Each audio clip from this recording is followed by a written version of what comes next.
So you're wondering which is the best dash cam in 2025? Well, at around 60 bucks, you can grab this little VIOFO dash cam that records both front and rear and even comes with a 64GB card in the box. It's one of the cheapest ways to protect yourself on the road, whether it's catching someone hitting your car in a parking lot, proving it wasn't your fault in an accident, or just keeping an extra layer of safety if you drive for Uber or DoorDash. But before you make up your mind, let me also tell you this. It does come with a few limitations and downsides, which I'll explain in a moment, so don't just watch half of this and assume it's perfect. That would be a mistake. You really want to know both the good and the not so good before you decide, so stick around. What's good here is that the front camera actually records in 4K, and that makes a big difference. You can clearly read plates and signs even at night. The rear camera is 1080p, which is decent during the day, but at night it struggles. Still, for the price you're getting a lot. And if you're thinking of grabbing it, the link in the description is where you can get it for the same price I paid. One thing I really appreciate is that it already includes storage. A lot of cheap cameras either don't come with the card or fill up fast and leave you scrambling. This one comes ready to go, and it automatically loops over old clips, locking important ones if it senses a collision. It also has parking mode, which means if someone hits your car while you're away, it wakes up and records. At this price point, that's honestly impressive. Again, if you do decide to pick it up, just use the link below, you'll get the same deal I got. Now let me be honest about what it doesn't do so well. If you're hoping for flawless rear footage at night, you'll probably be disappointed. The app works, but it feels clunky and slow, not something you'll love using every day. And the little screen on the camera is small and awkward if you need to adjust settings. So who is this for? If you just want a no-nonsense, affordable way to cover yourself, whether you're a regular commuter, a delivery driver, or someone who parks on the street, this is a very sensible choice. But if you already know you care about sharper rear video at night, a smoother app, and a more premium feel overall, wait till you see the next one. At about 170 bucks, this dash cam from REDTIGER is definitely a step up both in price and in what it offers. If you're looking for something sharper, smarter, and more feature packed than the basic budget models, this is the kind of camera you want to look at. And just like before, don't rush your decision just yet. It has its downsides too, which I'll get into, so don't skip halfway and assume it's perfect. The front camera here shoots in 4K and the rear in 1080p, just like the cheaper option we saw earlier, but the difference is noticeable. The image quality feels more refined, and the details at night are clearer. That comes down to the bigger f1, 5 aperture, better glass, and the HDR WDR tech, which really help under low light.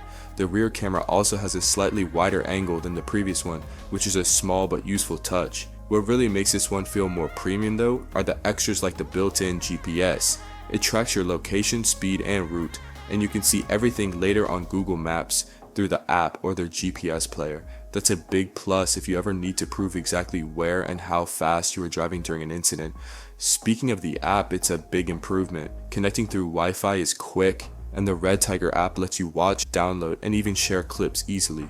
The screen on the camera itself is also bigger at 3.18 inches, which actually makes it usable if you want to review footage or change settings on the device. If you want to grab it, the links down in the description is the same price I paid.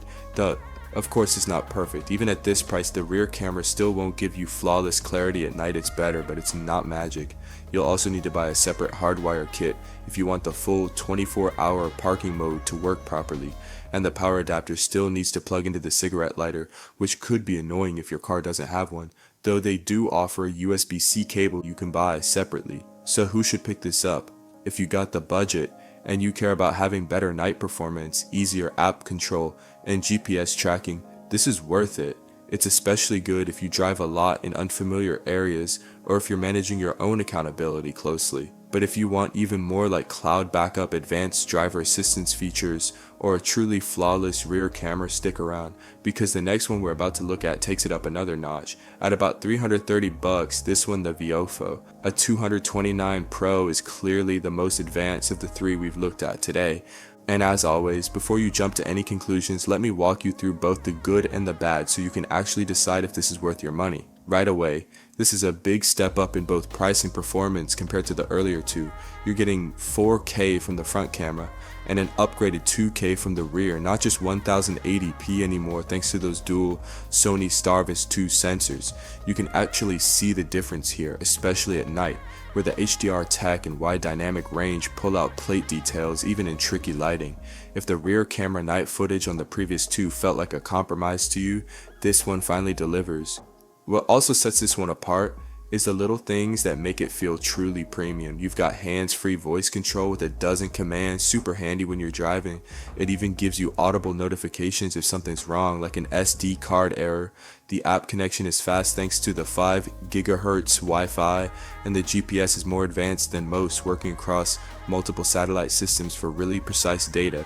You also get 3 parking modes instead of just one: motion detection, time-lapse, or low bitrate, so you can choose based on how much storage you want to use up.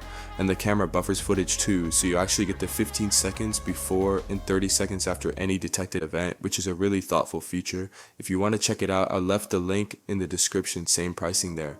Now, no surprise, even at this price, it's not perfect. You still need to buy a separate hardwire kit to fully unlock the parking modes, and while the interface and voice controls are great, it does take a little time to learn your way around all the features. So if you're not tech savvy or don't care about all the extras, it might feel like overkill. So who should buy this? Honestly, if you want the best overall image quality, a much better rear camera, real night performance, and smart features like voice control, buffering, and advanced GPS, and you're willing to pay for it, this is absolutely the one to go for.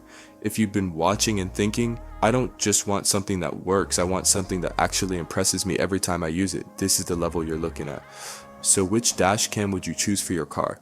Drop its name in the comments, I'd love to see what you're leaning toward. But if you're still confused, let me just tell you what I picked for my own car: the REDTIGER. It just makes sense, great video quality day and night, GPS that actually works, a smooth app, parking mode, and a price that doesn't feel crazy. It's the perfect middle ground, good enough to feel reliable without being overkill. So if you're stuck deciding, don't overthink it, go with the REDTIGER, and if you want to grab it, check the link in the description. That's where you'll get the best price you can get right now.